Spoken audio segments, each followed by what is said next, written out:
This video is your introduction to Eve, Vercel's new open source project for building AI agents. Eve is file system first, just like Next.js. We're going to talk about what that means and how the different directories and files come together in order to build your agent. I'm also going to walk you through a high level of how Eve actually works. When a user sends a message, whether in Slack or on a web interface, what does Eve do with that message and how does it craft a response back to the user? Next, we'll actually run the npx eve init command to scaffold your very first agent. I'll give you a peek under the tent at the node modules and the dependencies that Eve ships with that make it so powerful. We'll also look at the actual files that Eve initializes with the init command. But before we dive in, like and subscribe to this video so you don't miss any of my upcoming content on Eve. So why do we even need Eve? What problem is it really solving, or what problems is it solving? Well, before Eve, you would have had to hand roll an enormous amount of boilerplate for really any agent you wanted to build. And you would have had to have solutions for all kinds of complex problems, like, let's say, state. If you wanted to manage actual state within the session instead of just hoping that the LLM can keep track of what's going on. Or durability. How do you handle if the user's internet connection fails? Or let's say you wanted to push new code live to production.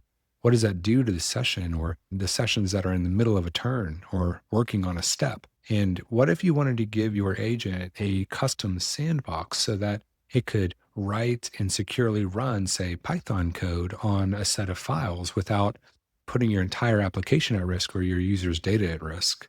What if you wanted to deploy your application or your agent anywhere except for a web user interface? How would you evaluate your agent other than just shipping it to production and hoping that it actually answers the way that you want it to answer for all kinds of different scenarios? And related to evals, what do you do on the back end? How do you manage observability and actually see what the agent is doing live in production with users? And then finally, before any users can use it, how do you deploy that agent? And this is really what Eve solves for, all of these things and more. From the launch announcement, Eve is the Next.js for agents. So how does Eve actually work? Well, Eve is directory first, or better said, it is file system first. So if you're familiar with Next.js, you're going to have a huge leg up learning Eve. Eve puts an agent directory inside of your app's root folder.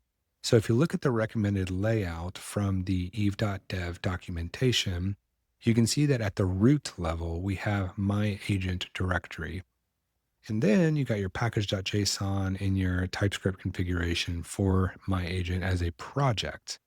Inside of my agent, you have your agent directory. Now, the agent directory is really 95% of your actual Eve agent.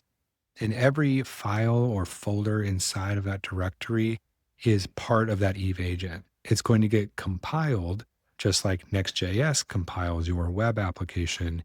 Eve is going to compile your agent, and the directories and the files inside of each directories really matter. It matters where they're located, and it matters what they're named. Every agent really only requires one file, and it's this instructions.md. Instructions.md is a Markdown file that serves as the system prompt for every single message. Now, most agents are also going to have an agent.ts file. And this file is not strictly required, but when you run npx eve init, the CLI is still going to add that agent.ts file. And I recommend it because it's actually going to show you the LLM that you are using. And if you're using the AI gateway from Vercel, which I also highly recommend, you can use that file to swap out the LLM that you're using at any time. The channels directory is also going to be scaffolded by the CLI when you run eve init. Channels is going to determine where your agent can actually interact with end users. By default, your agent will only be accessible over HTTP, but with the channels directory, you can easily add it to Slack or a user interface in your web application. The Eve CLI actually provides a way for you to scaffold a Next.js app alongside your agent very quickly and easily so that you can interact with it in a user interface on the web. The connections directory is all about integrating with third parties or outside sources, such as, say, Linear. If you wanted your agent to have the ability to use tools from the linear MCP, you can actually build that directly into your agent with the connections directory. Hooks allow you to hook into your agent at certain times, such as when a session starts, and perform certain side effect functions at that time. Skills are markdown files that essentially give your agent repeatable patterns or instructions that it can follow. And you can build skills in Markdown directly into your Eve agent. The lib folder is just a library of utilities and functions that you might write that your agent might use. And the sandbox is one of the coolest parts about Eve, in my opinion. It gives every Eve agent by default a secure place to write and run code against files that you give that sandbox access to. You can also create tools for your agent to use. You can also create sub agents that specialize in different things that you may want them to do. And they can have their own tools and their own skills that are unique to those agents that the other agents in your directory can't access. And then finally, evals. Evals is a very exciting addition to Eve. Evals allow you to essentially test if your agent is performing the way you would expect it to.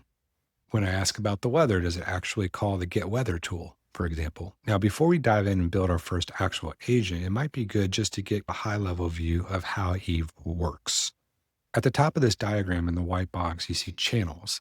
These channels could be a web UI, Slack, Discord. The agent is triggered to respond when a user sends a message either through Slack or through the web UI or anywhere else that the agent is reachable. When that happens, the channel then normalizes the message so that it doesn't matter where it came from, your agent is able to work with it. Your agent receives that message inside a durable workflow. Now, underneath the hood, Eve actually uses the Workflow SDK, another popular open source project from Vercel. And it uses the Workflow SDK essentially to wrap your agent with durability. So, for example, if your user actually loses their internet connection while your agent is in the middle of crafting their response, when the internet comes back online, that agent is going to pick up at the last completed step. So the durable sessions create checkpoints along the way that your agent can revisit and continue the conversation from. Now, within that durable session, your agent is going to interact with the LLM, or it's going to call tools, or it's going to load skills if it thinks it needs that skill in order to respond to the user. All of that is happening with those checkpoints being dropped at every single step so that you never have to worry about losing your place. So without further ado, let's build our first agent.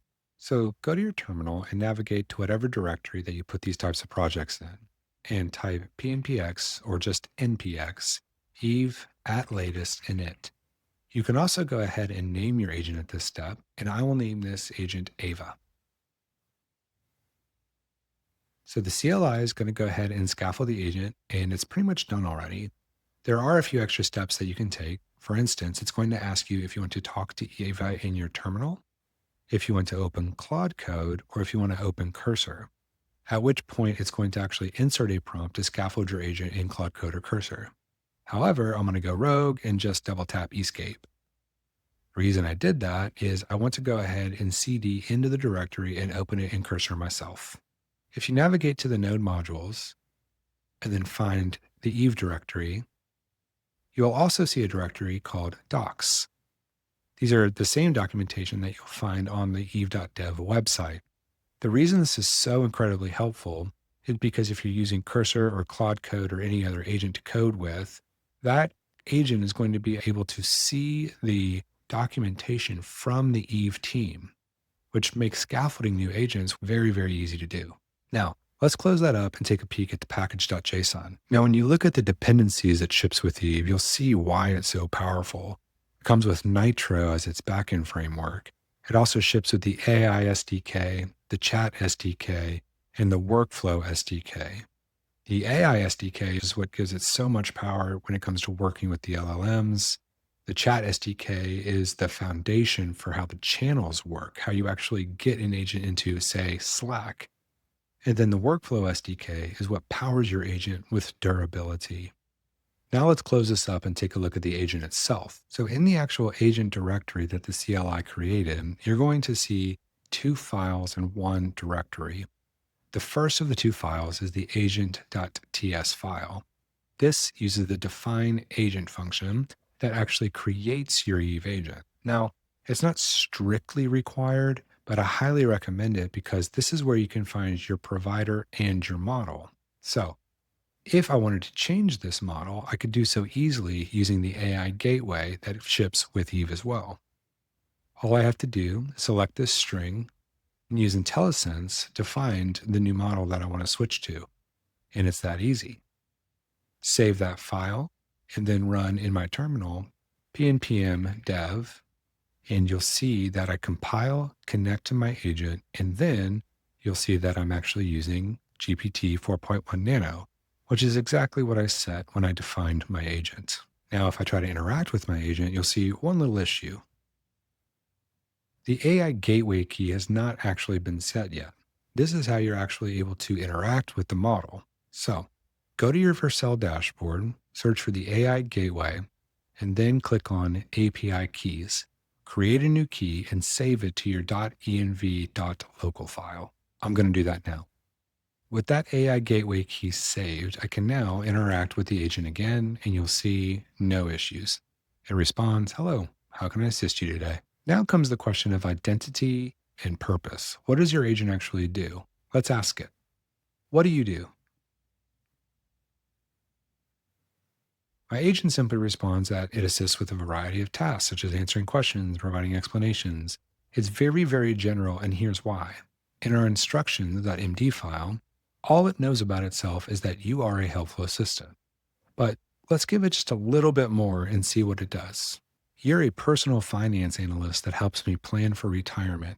Ask me questions about 401k and saving for kids' college funding. Now, save that. And without stopping and restarting our terminal, let's go ahead and ask again. What do you do? And there you have it. The final file to take a peek at is in the channels directory. Remember, channels is where you actually define where your agent can be accessed. Now, in the eve.ts, which gets scaffolded with Eve and init, there's only one way that you can actually interact with this agent, and it's over HTTP, or in this case, in the terminal. Speaking of the terminal, let's go over the commands that are available to you. Back in the terminal, I'm going to type my first command, which is new. New clears the session context and starts a new session. By hitting the /, you can see all of the commands that you have at your disposal. You can install the Vercel CLI, which I highly recommend. You can then log into Vercel. These will come in handy later when you use Vercel Connect in order to connect, say, Slack to your agent. Now, earlier we changed our model by going to the agent file and giving a new string here, but we could just as well have done it with the model command in the terminal. All you have to do is type model and then give it a new string, and you'll be able to set the new LLM, the model and provider that your agent uses. Log level is another really helpful command. If you run it with no arguments, you'll see the arguments that you can pass into it. I recommend that in development, you set this to all so that you get all of the logs from the agent as it's running. 3 more helpful commands are channels, which basically walks you through setting up new channels such as Slack, connect, which walks you through connecting to an MCP server such as Linear, Notion, Datadog, or Honeycomb. And then finally, deploy, which actually deploys your agent to Vercel with just one command. Thanks for watching. If you found this video helpful, like and subscribe, and leave a comment to tell me what part of Eve you'd like to look at next.